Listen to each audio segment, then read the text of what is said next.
Hello, Scrapper Names fans. How are we all today?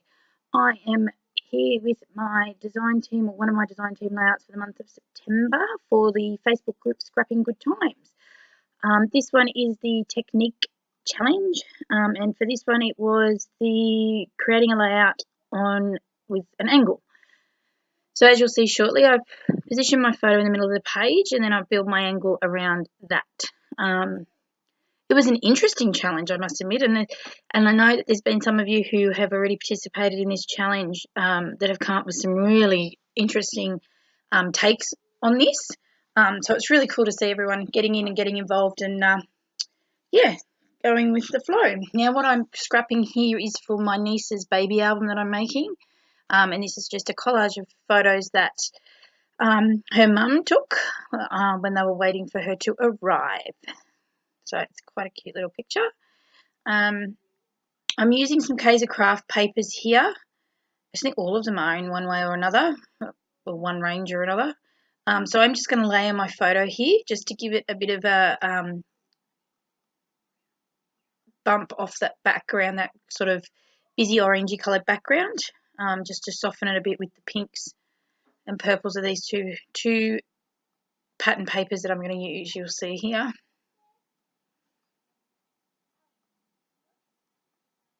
As you can see, this piece of pattern paper has been well used for my daughter's album and now being used for my niece's album. So it's a good one. As I said, I think they're all Kaiser Craft.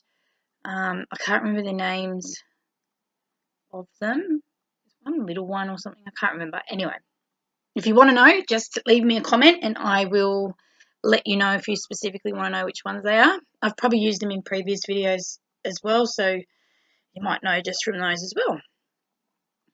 Alright, so just playing around here with the layers on my photo and how things are going to work. I think there's some craft foam there. I think I've bumped it up. I haven't got the layout with me. I've already put it away in the album, silly me. Just to give it, yeah, I'm pretty certain I laid it up. Just to give it some dimension off the page to make sure it was a focus, because they're not big pictures. They're like small collage pictures.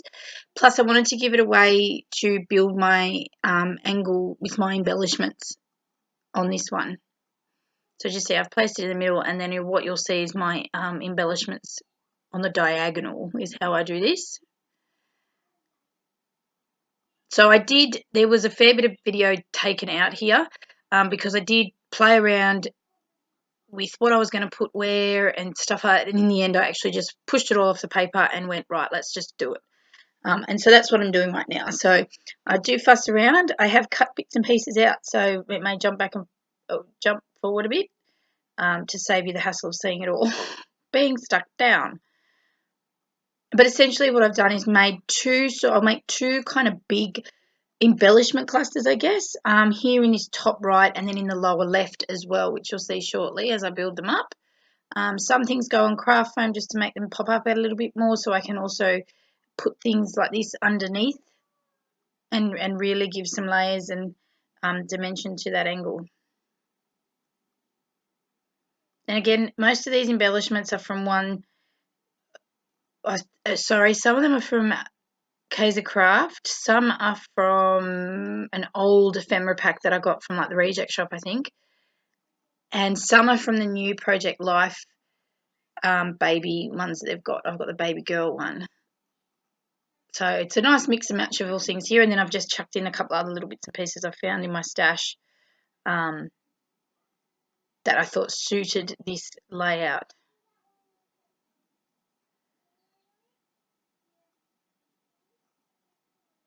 And I have to say, I don't know about anyone else that might have done this challenge. I've never scrapped like this before, as in like just on an angle, I don't think. Well, not deliberately anyway. So this was an interesting way of doing things. It was new to me, so, you know, it might be new to someone else out there that's doing this challenge, or, you know, you might just pop in and see this video. Give it a go. It's a really good way of developing sort of embellishment clusters, I find. I'm just trying to, sort of a beginner, I think, with my embellishment clusters. Sometimes I can go really well with them, other times it's a bit of a challenge. And this one was just getting everything right in the right spot, keeping with the theme that is I've got going on the diagonal. So yeah, it was good fun. Now at the end of this video I have a link to not only my other social media pages but also the Facebook group. So if you're keen to get in on some challenges, we do monthly challenges, and the design team, myself and the other design team members, all give it a go. We give you some sneaky peeks, and then we throughout the month we'll pop some up, our take on the different challenges. This month's got a few challenges. We've got this one, a colour challenge and a sketch challenge, which is really cool, plus a card challenge for those card makers as well that are out there. So yeah, have a go. It's a bit of fun. It's something, you know, a bit different. As I said, this sort of was out of my style zone, and I really like it actually, how it all turns out in the end. And it's a great group. Like, we just, you know, Shay, who does the group, is an admin for the group. She posts questions nearly every day just to get us thinking creatively, or just random sort of questions about your scrapping mind, I guess. Yeah, and we pop our layouts out and everyone shares their ideas and, yeah, whatnot. It's a really good little community if you're looking for something like that, especially for those that might be a bit isolated, you know, from others, whether it be because you're in, you know, regional areas or whatever. It's a good way just to connect with like-minded scrappers, or card makers even.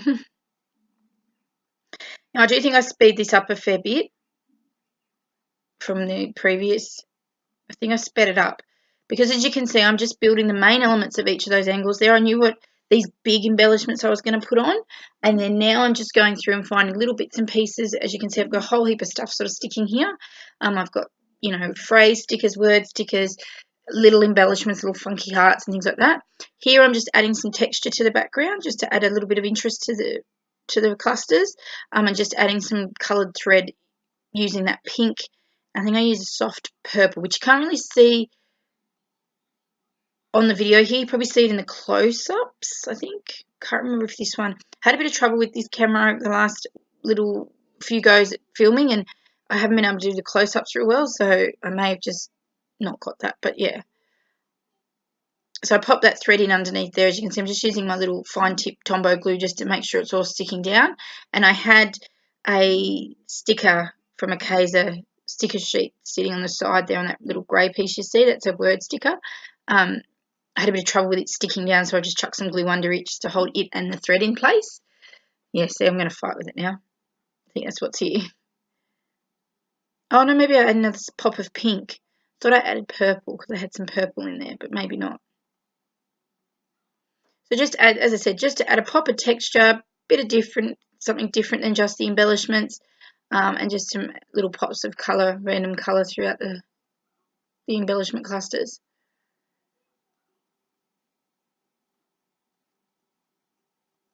I love how I watch videos and those that use thread all the time and they pop it down and it looks like it just sits perfectly for them. To me, even watching this now while I'm editing, it still looks like I had such a fight with it. I'm trying to use different things, and thread is one of them. It's on my thing to try and my to-do list of things to use. And I keep persisting even though I keep fighting with it.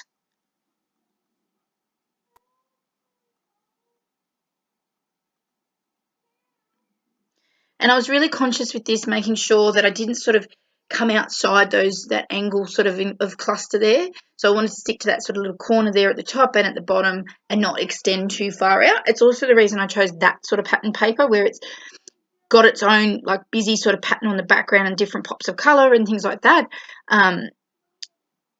instead of sort of just a plain kind of background, just so I didn't have too much empty space, I guess you could say.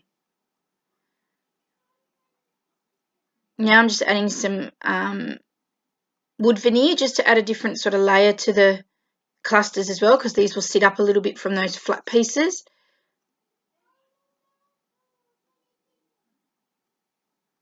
And just popping them in amongst, like in a little spot. Do I add a third one there? Ah, yep. So I was watching, and I think I might have said this in my last video, well, I've been binge watching Shamel Lane's channel. And And I've been getting some really cool ideas and some tips and inspiration and stuff. And one of the things she did the other day, and I know I've spoken about this before, but that I watched in one of her videos, was that whole rule of 3 and balancing things out. Whilst I know I've heard of that before, and, you know, Adele from Inky Quill and all that talk about it, I didn't really twig with it. But this way she does it, so if she's going to use a flower, she won't just use one. She'll use it in a couple of different clusters to have 3, make sure she's got 3 of that pattern. So what I've done here is done the same thing with the wood veneer. I made sure there was 3 pops of wood veneer around the clusters. They didn't have to be hearts or anything the same, but yeah, they were still wood veneer. Now I'm just going through here. These are some little metal, are they brads? Is that what you call them? I'm not sure what you call them. That I picked up a few weeks back at a craft fair. So I'm just looking through this little box here. As you can see, it's only a fairly new collection. I don't have many in there. And just looking to see, I know I brought some stuff that were baby related, so I just wanted to see if that would work. So I think I had a little pram and there was a camera I tried as well, but they were too dark. They didn't fit with the soft sort of colours I was going for, and that soft sort of look with this layout. So I tucked them aside. I did put in a little clear, like, flare type button thing that I've also brought from this craft fair as well. That's what I'm gluing on now, you'll see.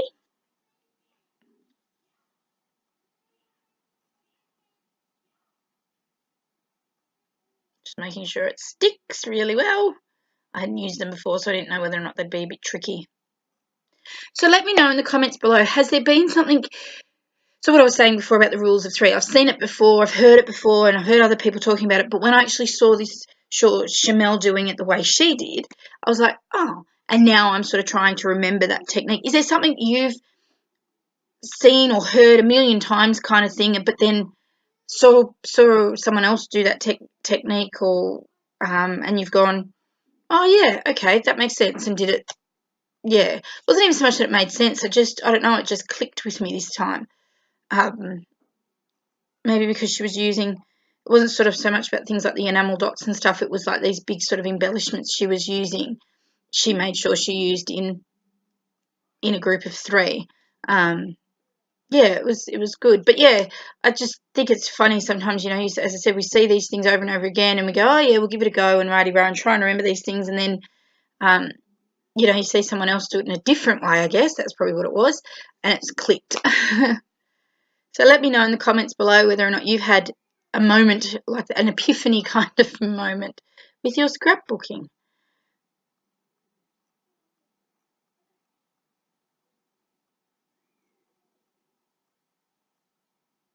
I, in the end, had to sort of pull the reins back on my embellishing, actually. I started to get, I think, a little bit cray-cray with it, and, you know, I didn't want it to become too overwhelmingly embellished on either cluster. I wasn't sure. I was a little bit nervous by the empty spaces at the bottom on the top left and the bottom right. Even though that pattern paper was busy, I was sort of like, oh, does something need to go there? And I actually, which you'll see shortly, I do actually put my title on the angle as well, so everything's sort of on an angle on either side of the page, if that makes sense, which you'll see shortly. I don't make you sit and watch me stick these down, but yeah. So these little gold love heart stickers, alphabet ones, they're really cute, except I find that on all of the layouts I've used, I don't know if it's because they're a bit heavy, they need extra adhesive. So if you buy these or if you've got these, they will fall. Well, I found that they do fall off, and it's not really long because, I mean, I haven't had these all that long. So I'm, as you can see here, just adding a little bit of extra adhesive to the back of them so that it sticks. They all stick down really well. I've had to go back and looking through some albums where bits have fallen off, some have fallen off, and re-stick them, which is a bit of a pain, but yeah. Now my title is there, Ready for Baby, and I use those gold love heart thick as you see, and then to make the ready and the baby. And then for the word for, I've just used some of those Amy Tan, you know, funky sort of scripty font type stickers just to break it up a little bit. Now I think I'm putting, what am I writing? Some journaling, some doodling there. I might put the date, maybe. Where do I put that?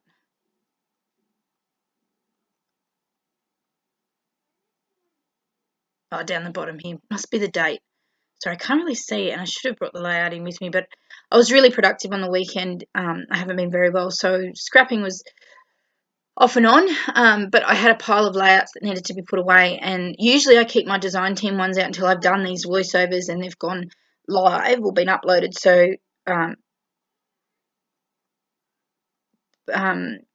I can remember what I've done. But I was a bit too organised and have popped this one away already. So just popping on some enamel dots. That's okay. She'll be all right. No, she's all right. Sorry, I have a little helper. My bigger niece is here as well. So she's just letting me know that my littlest niece is playing around in her cot. Cheeky little bugger. All right, now I'm just popping a phrase sticker here. These are those Tim Holtz ones. I managed to get my hands on this packet again at the craft fair from a few weeks back. So I didn't realise there were so many different types of the phrase stickers booklets. But this one caught my eye. I like this one better. The phrases in it I liked better, so that's what I went with. So just adding those there. They're not essentially part of the title, they're just some little bits and pieces, which you'll see shortly. I think I do close-ups. Yes. Good, it worked. I did do it. I couldn't remember which one played up. Alright, so here's some close-ups. So I've tried this. So sorry it is a bit bumpy. But I thought this might be a better way of doing the close-ups. You actually get a better view. I did put that little metal brad there. There you go. Must have balanced out alright. Alright.